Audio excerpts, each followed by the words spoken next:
Hello, everyone, and welcome. I'm Liz Poprocki, Executive Director of the Ohio Victim Witness Association.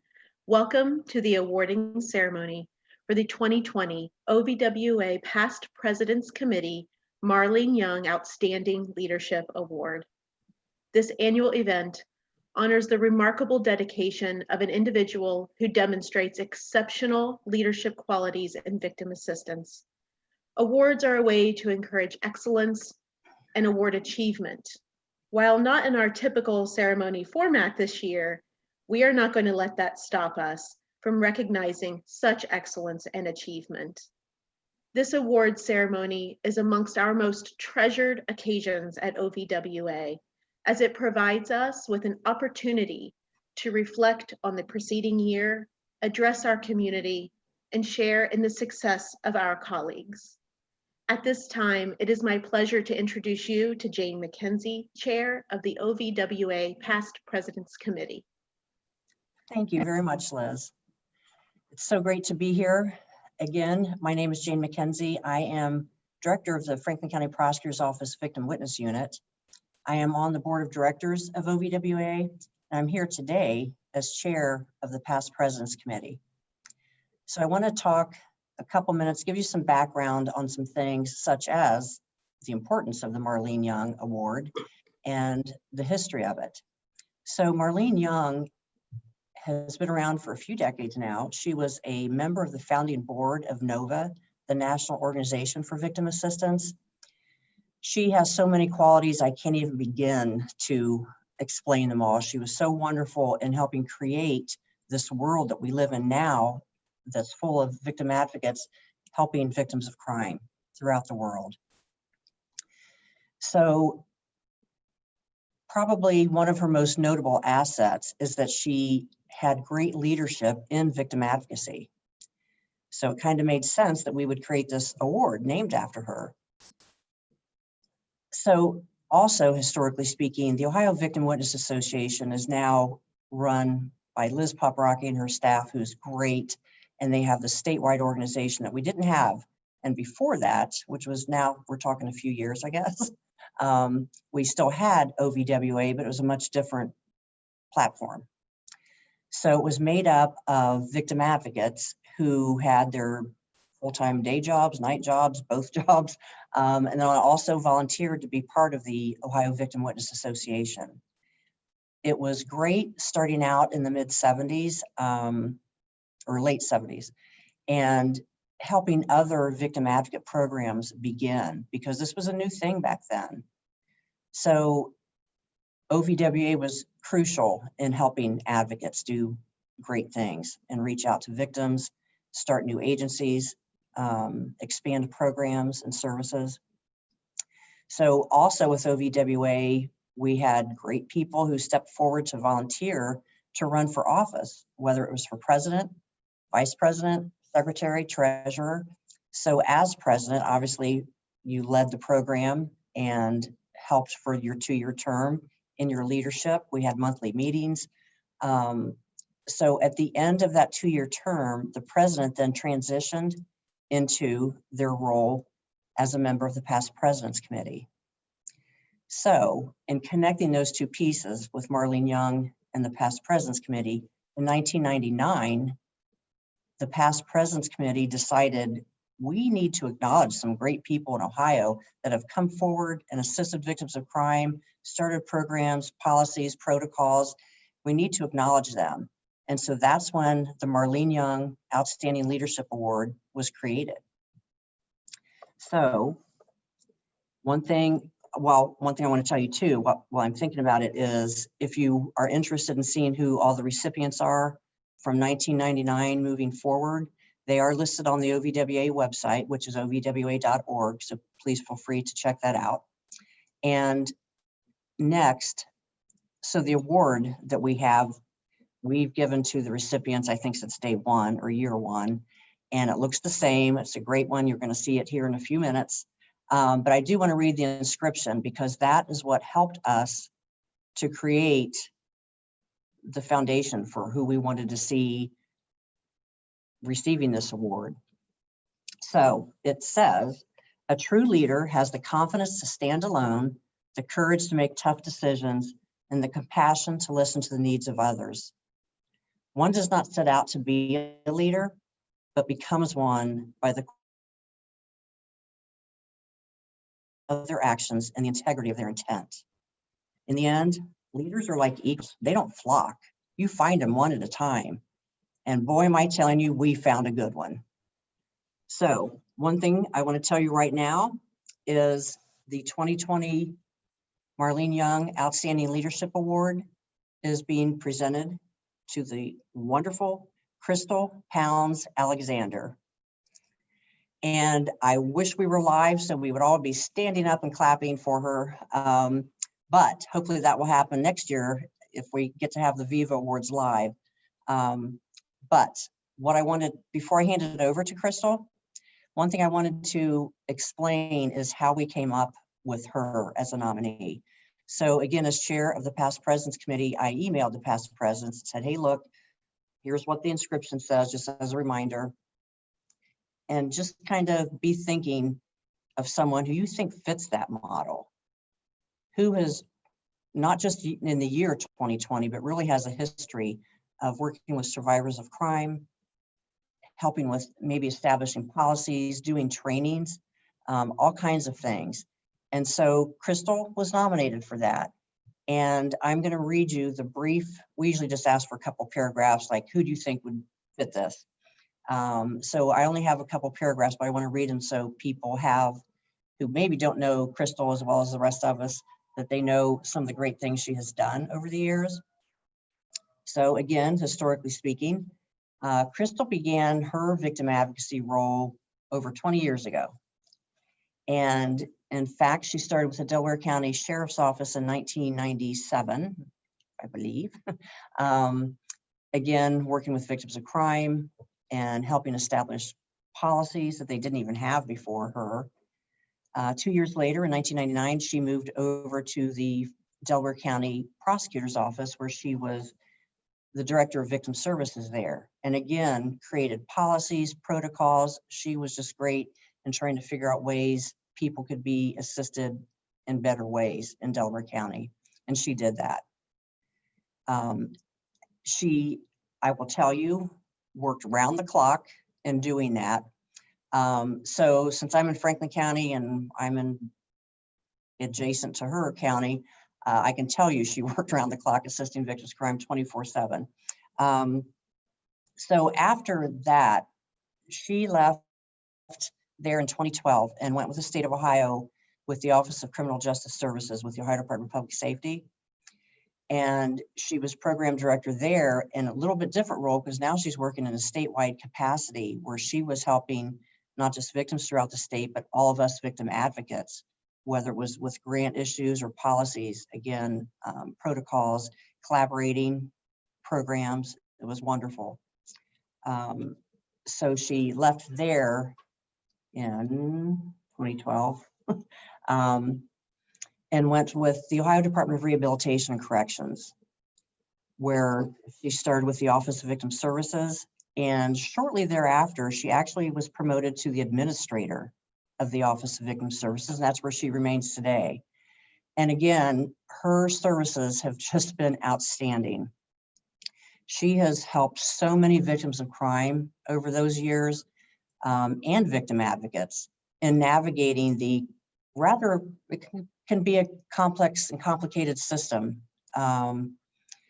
And so she would help them anywhere from something like victim notification, all the way to a full board hearing, clemency hearings, death penalty cases, and everything in between. It's just been amazing. She sits on so many boards and committees throughout the state. I can only name a few of them off the top of my head. The council, the Ohio Council on Victim Justice. She has been on so many boards. The Ohio Sentencing Commission, I know, is one of them. She's been there for a long time. Recently, she has been on this year, the Ohio Victim Witness Association Homicide Collaborative. And I'd like to mention that because she has stepped up so much in that way. I mean, she reached out to 100 victims of crime who lost a loved one over the last 10 years. And the reason she did that is she wanted to let them know about this critical survey that the committee created, with the end game being we want to improve services to victims, to homicide survivors. And she did that, and it was just amazing and was just really helpful. So those are the 2 paragraphs that were written nominating Chrystal for this award, but I can tell you that is only a snapshot of the things that Chrystal has done over the years. She has just been so amazing in services that she's provided, both to victims and victim advocates throughout Ohio. So on behalf of the Ohio Victim Witness Association's Past President Committee, I would love to bestow upon you, Chrystal, the 2020 Marlene Young Outstanding Leadership Award. Congratulations. Thank you so much. So I should show it now.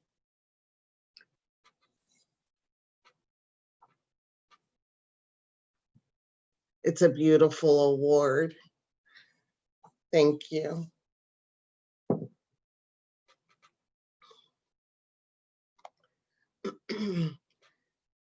Dr. Marlene Young has a PhD and a law degree, and as Jane said, that she's a former president of the National Organization for Victim Assistance, and she also served as the executive director of NOVA.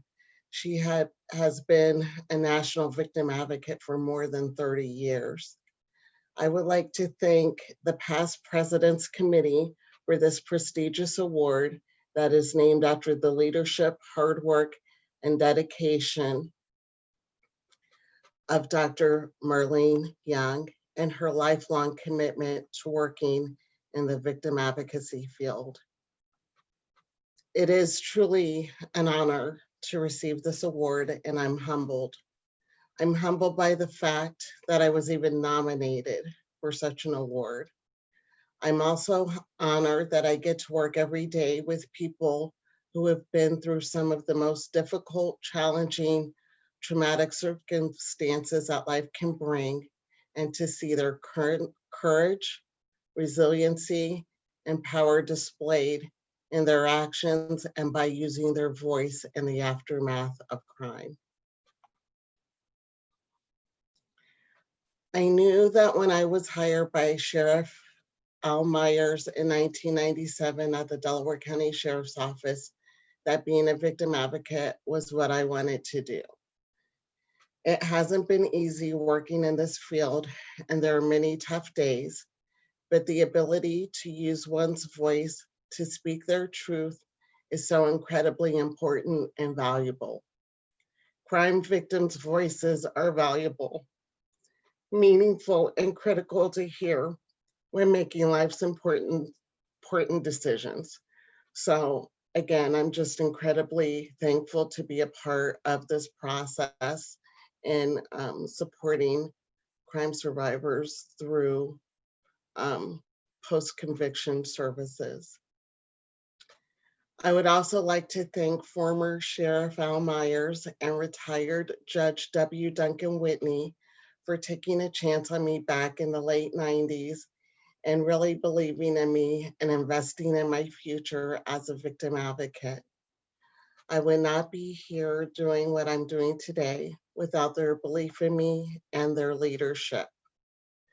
When I was hired at the prosecutor's office in Delaware County, Duncan, as we fondly called him, told me to fly and to be creative. They both gave me the room and the support to start a victim advocacy program at the sheriff's office and then at the prosecuting attorney's office, and I will be forever grateful.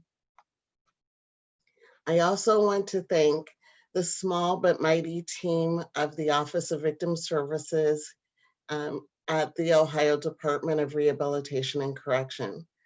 Our team works really hard daily to serve crime victims, surviving family members throughout the 88 counties in Ohio. And we are honored to do this work. I cannot do the work that I do without their expertise, help, and support of our our small but mighty team. Thank you, OVS. I'm also thankful to work with all the different professionals around the state and within the Ohio Department of Rehabilitation and Correction. I'm thankful to have been given opportunities by the Ohio Department of Public Safety, Office of Criminal Justice Services, and two great directors at the Ohio Department of Rehabilitation and Correction. There are so many more things to be grateful for, and I could go on forever. But again, thank you for this tremendous honor of the Dr. Marlene Young Leadership Award. I hope to live up to and continue to work towards the goals and standards that Dr. Marlene Young embodies. Thank you.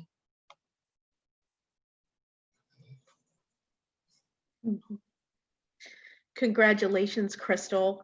It is so well deserved. Your advocacy is aspirational. And I feel so lucky to be able to work alongside you in our field, as I'm sure so many others do too. How fitting that Duncan told you that so many years ago to fly, and we know that the eagle flies the highest. So how fitting that you should come full circle to that.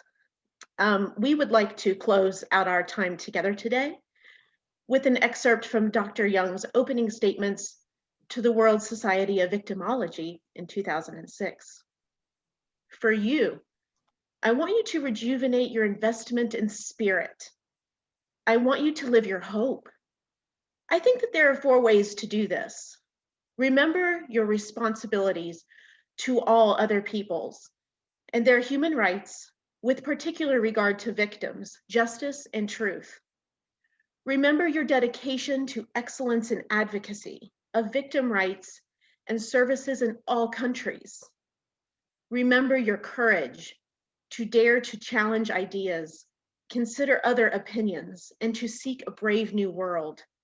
And remember your ability to dream. Dream of what can be, not what is.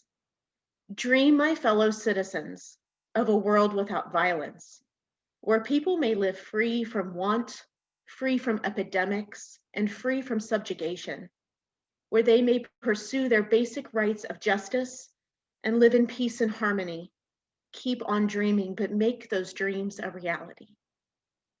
Thank you so much for being here today, Chrystal. It's an honor to be here to witness this today. Until next year, happy holidays, everyone. Thank you.